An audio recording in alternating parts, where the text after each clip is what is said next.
Airlink has suspended flights to Polokwane International Airport after the facility was found wanting when it comes to safety. The South African Civil Aviation Authority has since downgraded the airport. For more on the story, we're joined by aviation expert Lyndon Burns and the South African Civil Aviation Authority's Javi Besbier. Good evening to both of you, and thank you so much for your time. Javi, perhaps let me begin with you. From the point of the authority and the regulator, the decision seemed to come at the 11th hour. Was that in fact the case in terms of how you entered into the necessary processes with the Polokwane Airport? Hello, Kathy. No, actually, a step like this is preceded by quite a lengthy process. And in this case, there was inspections, there was findings raised. The findings could not be addressed in good time. It started during the last year, towards the end of last year. And at some point, we always do a risk assessment because we do risk-based oversight as well on top of what the regulations state. So any non-compliance is being assessed in terms of risk. And in this case, we got to a risk picture that we were not happy with at all, which forced us to now, in protecting the passengers, downgrade the facility from a Category 5 to a Category 2, which means only small aircraft can fly there. Lyndon, one of the things that Airlink has said is that they were kept out of the loop in terms of this process. Whose responsibility is it to ensure that the different service providers who may be affected are kept in the loop about some of the questions, especially questions as serious as these are? Well, ultimately, you would expect the airport to notify, its clients, including any operators, and also the Civil Aviation Authority. Javi and his team have got a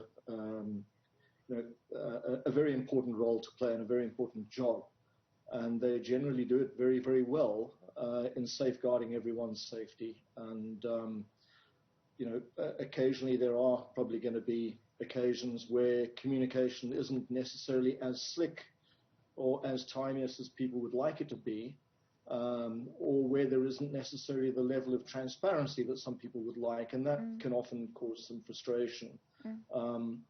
But I think everybody understands the safety imperatives, and I suppose it would have been better, of course, if the CAA had at least flagged up the issues in advance and said, look, we've got serious concerns, rather than, Airlink having to wait until it was notified that, in fact, the airport had been downgraded in terms of its what appears to be its firefighting and rescue categorization.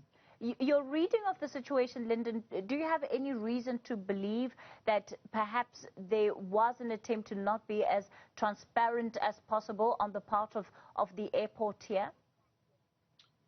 No, again, I don't think there was, any attempt at trying to be malicious or anything like that. I honestly don't know. I haven't had an opportunity to talk to anybody at Gateway Airport Authority Limited, which is the management body that runs the airport at Polokwane on behalf of the provincial government there. One would hope that they're not trying to hide things. We've seen other airports around the country over various times having similar difficulties, but at least they've been upfront. We've had a situation at the moment with Richards Bay, for example, and again where Airlink back in January was forced to announce the suspension of flights there until the 2nd of May for the same reason, because the airport was not able to maintain the required level of fire and rescue capability. And in the past, we had a similar situation with Mthatha. And again, really, it's down to the airport the airport operator getting its act together, working with the CAA and keeping the operators in the loop. Javi, what are the dangers of this non-compliance that you found at the airport?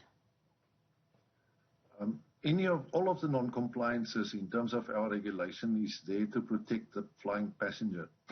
That's the sole purpose. the secondary purpose, no, sorry, it's not the sole purpose. The secondary purpose is to protect the public on the ground. So when we take decisions like this, it's because in terms of risk assessment, we could not satisfy ourselves that this sort of operation can be conducted safely.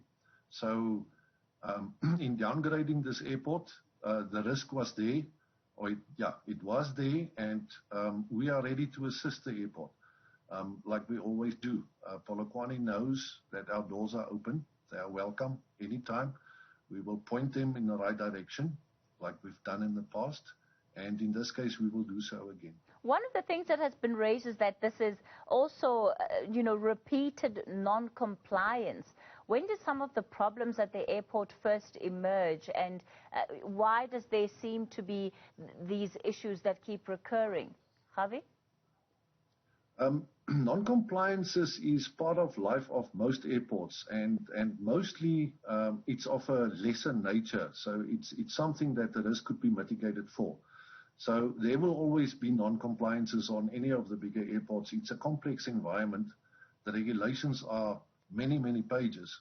So they won't get it right all the time. And it's always a balance between what is commercially viable, the cost of compliance versus the commercial operation that has to carry on.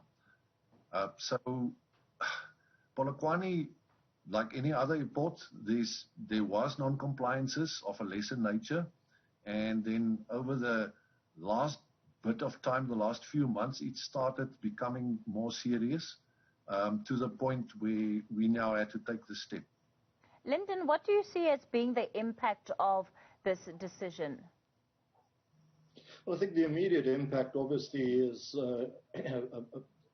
one that hits, first of all, Airlink as an airline, but more importantly, Polokwane and the Limpopo economy will take a hit from this. Can't underemphasize or overemphasize, for that matter, the important role that air connectivity plays in our economy and in growing the economy. And when the president says we all need to be pulling together to make our country economically competitive and viable and a place, destination for investment, whether it's local investment or foreign investment, well, that includes, and requires local authorities to also do their bit and ensure that, strategic facilities like an airport, and especially one like Polokwane Gateway, which relies a lot also on cargo flights as well as scheduled airline flights, that they're actually capable of providing the services they need to provide. And, in Javi's defense, the requirements are very clear. They're set out in the civil aviation regulations and the civil aviation technical standards in quite explicit detail. So there can be no excuses for an operator to say, I didn't know or I was ignorant. It's right down there to the minutiae, like how many fire axes you're meant to have and the amount of time it must take for a fire engine to get to a crash site or a fire on an airfield. Lyndon Burns is an aviation expert. Lyndon, thank you so much for your time. And Javi Bespeer is with the South African Civil Aviation Authority. Thanks to you too as well. We'll leave it there for tonight.